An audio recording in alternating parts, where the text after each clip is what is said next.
In this clip, I asked Mr. Mosler all about taxes. Primarily, what is the purpose of taxes? Does the government need our money in order to spend money? The answer may surprise you and even challenge deep-rooted beliefs about how the monetary system works. Keep an open mind and remember the extensive background Mr. Mosler has in banking and monetary operations. He knows what he's talking about. So if I go to pay my taxes in actual cash to the Federal Reserve, and I happen to be a waiter and I've got $10,000 I've saved up in cash, I'm going to be a good, loyal American and make my Social Security taxes or whatever I have to make and help pay for the wars. And so I walk into the Federal Reserve with $10,000 in actual cash, and I say I'm going to pay my taxes. I'm declaring my tip income. They say, thank you very much. And they give me a receipt. You've just helped pay for everything. And I walk out the door. What do they do with that cash after I've walked out the door? Okay, they throw it in the shredder. That's exactly what they do. And so how does taking my cash and throwing it in the shredder pay for anything? Well, it doesn't. The government doesn't actually use tax money to actually pay for things. If I pay by check, what happens? Well, a lot of us today have online banking, but you can watch your bank account on your computer screen. And you can watch your bank account and you see you've got $2,000 in it. Well, how do you know? Because you see a 2 and 3 zeros, so that's $2,000. And you write a check to the government for $1,000, and then you wait for that check to clear. And what happens? The 2 in your bank account gets changed into a 1, and now you only have 1,000.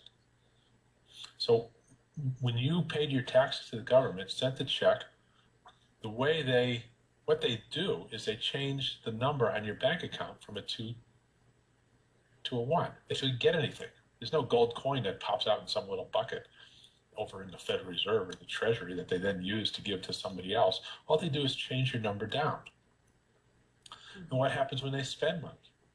So let's say you've got $1,000 in your same bank account, you're waiting for your Social Security check to come in, and all of a sudden, and you've got $2,000 coming, your payment, your Social Security payment is the first of the month.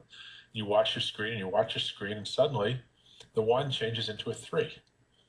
Okay, the government just paid you $2,000. How did they do it?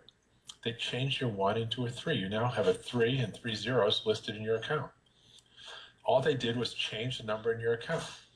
They didn't take a gold coin and somehow slam it into their computer and give it to you, or take somebody else's money. They don't have anybody else's.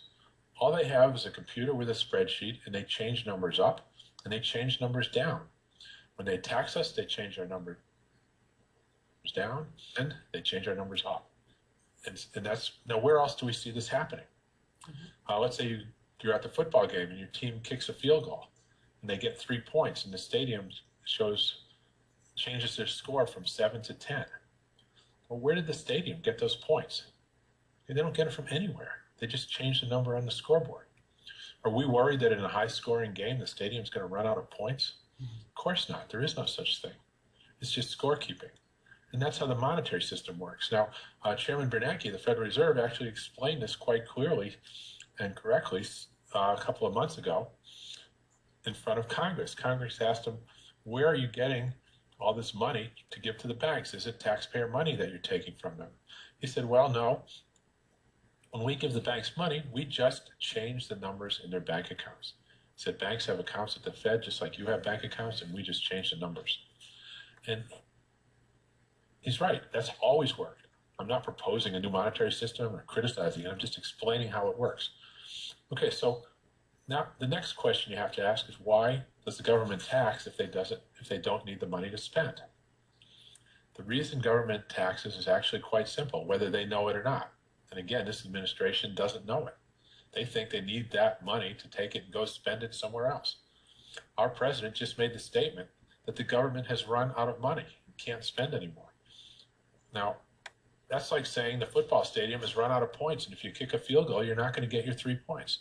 It's a ridiculous statement, but it's made in all sincerity by a president who doesn't understand the monetary system. And so let me come back. So why are they taxing if it's not to to take our money, to get the money to spend, to give to somebody else. The reason for taxes is to take money away from us so that when government, they don't cause inflation. Think of the economy as a big department store. We all work to build all the products that fill the store up with goods and services. And we get paid exactly enough money to buy all the products that we've produced. Okay, and that includes our paycheck and the profits for the owner. If you add up all the money we get paid and all the profits for the business, that's exactly enough to buy back everything we produced. Well, then how is government going to buy everything if we have enough money to buy it all? Okay, they can't. If we tried to buy it all and government tried to spend their money on top of that, it would cause a lot of inflation. Prices would go through the roof. It would be a major issue. And so what does government do? They take away some of our spending power by taxing it. They change the numbers down in our bank account so that we can't buy everything in that store, so that when they come in to buy, there's still stuff left over for sale. So the purpose of taxes is to take money from us so that for what they want, without causing inflation, without competing with us for everything that's for sale. Now, does that make any sense? Absolutely. Especially, okay. It's a mouthful. It is. It is, and it is very much against common belief out there. Media. It's just something people haven't thought about. I don't think anybody's necessarily against it. So you have to think, okay, look, the reason the government's taxing us is to take away money because otherwise we're going to spend too much and cause inflation. So what's the right amount of taxes? Well, the right amount of taxes is to take away enough money so that the economy is balanced. So we're spending the right amount, not too much, not too little. So in a time like this where the economy is not in balance, where spending is considered to be far too low, unemployment's far too high, then we need more spending, then we need to stop taking money away. Now, if that happens to equal the amount the government's spending, if it's less, if it's more, that's not a factor.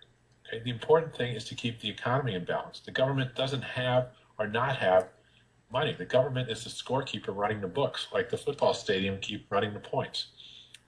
It runs the points so that the game operates properly. And the government, as scorekeeper, as operator of the monetary system, that uses this monetary system, the whole purpose of the monetary system is to keep the economy running smoothly.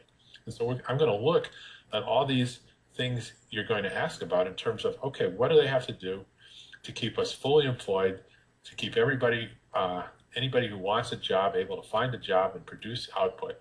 But there's no reason if somebody's willing and able to work and there's things that need to be done that they can't go and do them. That's what the whole monetary system's for. There's no reason it shouldn't be able to allow that. It's done it in the past, and we can do it continuously if we want to understand how it works.